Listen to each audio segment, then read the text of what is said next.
Великден е празник кога се собира целото семејство и заедно го прославуваат овој голем христијански празник. Денеска е Велики четврток. Уште од раните утрински часови, домакинките ги вапсуваат првите великденски јајца на големата радост кај децата кои се во исчекување на доаѓањето на големиот празник. Оваа традиција е стара и се пренесува од генерација на генерација. Според Дивна Стојанова, со Велики четврток започнуваат подготовките за празникот. Велики четврток, значи го означува празникот. Значи ние почнуваме со подготовки за трапезата, например, ги очекуваме најблиските роднини да ни дојдат на гости или ние одеме кај нив на гости. И така се продолжува традицијата за Великден кој ја означува крвта на Исус Христос кој е распнат на крстот. Според обичаите и традицијата, домакинките стануваат уште во раните утрински часови за да ги вапсаат јајцата. На времето тоа било со лушпи од кромит, денеска е веќе уметност.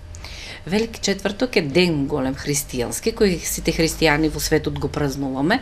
Како прво домакинките стануваат рано, наутро и ги вапсуваат трите јајца. Значи тоа е обичај од старите. Значи трите јајца означуваат првото е за Господ, второто е за куќата, домакинката го остава, а третото е за берикетот.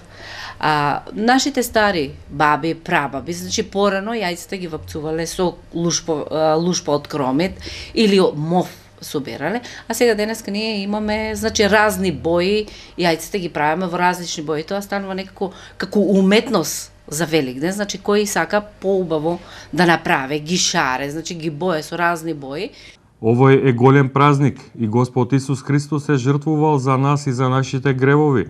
Стојанова со порака, барем овој ден да го одбележиме како што треба. Значи Христос се жртвувал за нас, бидејќи сакал да ги искупи нашите гревови, но ние ден денеска продолжуваме со нашите гревови, ама на тој ден барем да се подсетиме дека треба да не правиме лоши работи, дека треба да се сакаме меѓу себе.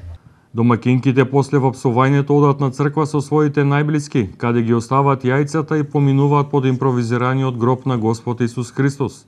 Од денеска започнуваат богослужбите во храмовите, каде ги одбележуваат последните денови од животот на Исус Христос.